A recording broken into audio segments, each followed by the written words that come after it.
You were right, I said Williams. I had you first, so I wanted to make sure. To add on to what Senator Kelly just said, it's also a social responsibility I think that the university has taken on. Seeing that UNL is a community, we pay for things that enhance campus security and campus safety.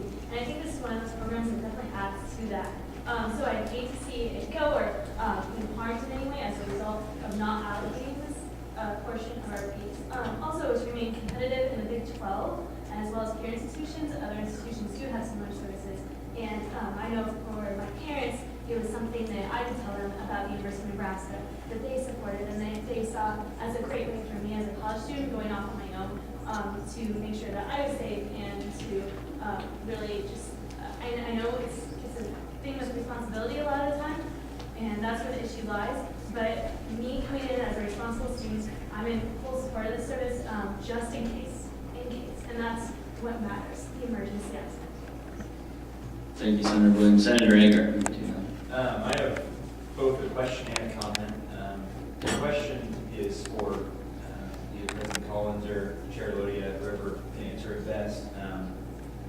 There's mention on the supplemental information of adding $4,000 to new line in the GLC budget post the Big 12 conference. Is that just because it's like a rotating chair position? If that makes sense. That's what I figured. Exactly. So it's once every 12 years. Right. And it's getting us right. Okay, excellent. And I think that, yeah, that's definitely why I need to know about that. My comment is that I think increasing the funding for 475 right is excellent. I think it's the right thing to do for our future. I think, yeah, we're taking a risk and just assuming that the next executives, the next student government will use it responsibly, but I think it's very wise. I think coupled with the increase in advertising, I think those are just both the right thing to do, and I support this budget request as it stands. All right, thank you, Senator Ager. Interim Vice President Coburn. Yeah, thank you. First of all, I'd like to thank Senator Kelly for making the point that I hoped everybody has caught on by now. This service is constantly serving every student at the university who knows about it. That being said, next year we have to advertise it well, very well, to the general population. Right now, that's not feasible, but next year it is very feasible. So hopefully we're serving every student next year by having every student know about it.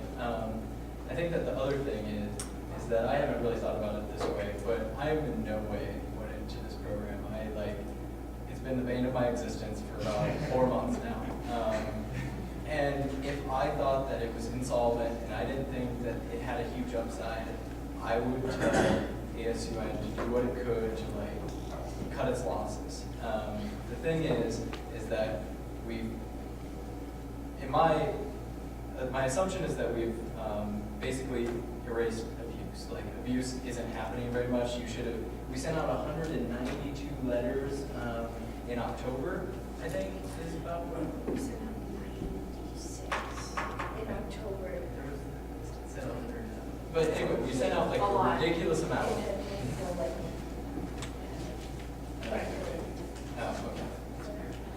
And then now we're sending out maybe 8, 10, 12. So the education component as far as abusers go is a wash. It's done. We have told the abusers that they're abusing it and they're not really abusing it anymore. And if they are, they're not using it anymore because they got put on the unfunded ridership list. So the abuse has halted. So with that knowledge, we're providing an excellent service that students are using and that we can start encouraging students to use if they're in need. The other part of it is that hopefully this budget more than covers next year, but the SHIRT program has an amazing upside right now. I can't even tell you how impressed I've been with that, with the progress there, and the potential to offset a lot of these costs. To be concerned about the $70,000 increase right now is not to give credit to the job that the SHIRT program is doing. And so I really hope you support the $70,000. I'll admit that we've done what maybe mistake of doing, such as UPC, such as Daily Nebraska, and they come to you guys and they say, we really want to hold student fees down. And they take a lot of risks, and they pull out of contingencies like nobody's business, or they cut programs and stuff like that. And then they come to that moment where they freak out, and they have to come to you guys and make this plea for $70,000. That's absolutely ridiculous. We should have come to you during 2 straight years and asked for small increases. We didn't have control over that, so I ask that you understand that, but understand that we have set up the next year or 2 at least to do a very good job with this program. Thank you very much. Chair Logan. Really, I mean, I go to yes or no. The CFA. My thoughts were, when I first read it, the amount was based on these projected numbers. It was a sheet that Brian filed, and we wanted to make sure the numbers were accurate.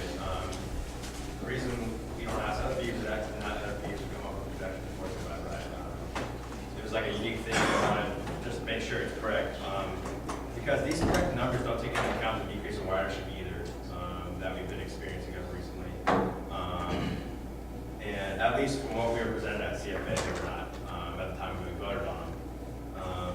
With that said, we also don't have information considering the shirt sales when we voted on it at CFA at the time where we brought it up. When it was proposed to us at our meeting, so we didn't know where that money was going. My biggest worry is just that the contingency in this, in the ASUN budget, it keeps money drawn out, but it needs to be replenished. But I feel it's going to be replenished far too much. And next year, I'm worried that someone, in order to appease the student sentiment, will decide, hey, you know what, let's just cut the amount of money we requested for it, because we have got to help cut someone decent contingency, and we get back to the same problem again. We don't want the contingency to grow as big because that's not good either, but at the same time, we need to be aware of how the exact money is being spent.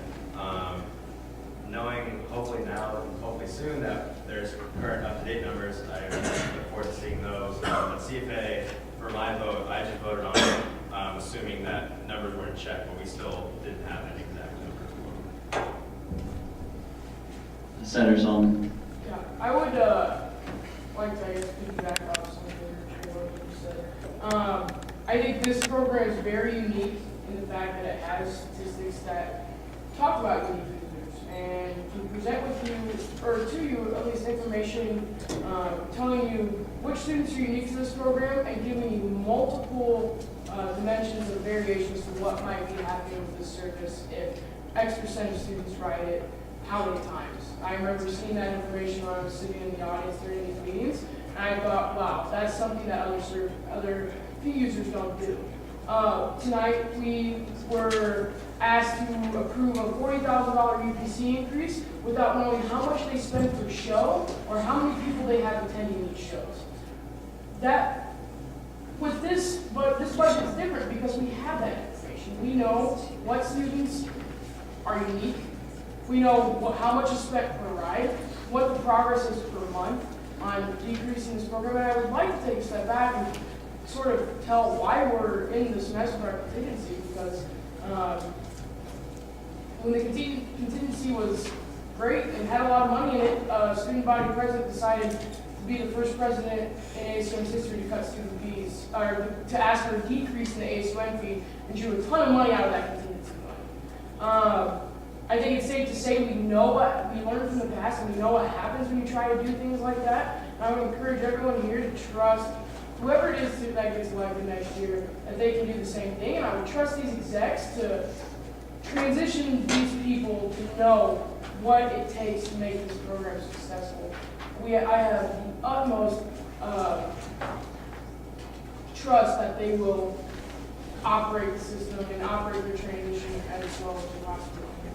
That being said, I'm in full support of this program, and I would call the question in support for all these placards up, but I'm not going to do that. But I think we all know where we're going.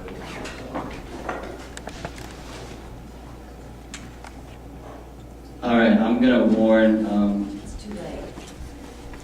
You either call the house. I can call it now. We still have a quorum.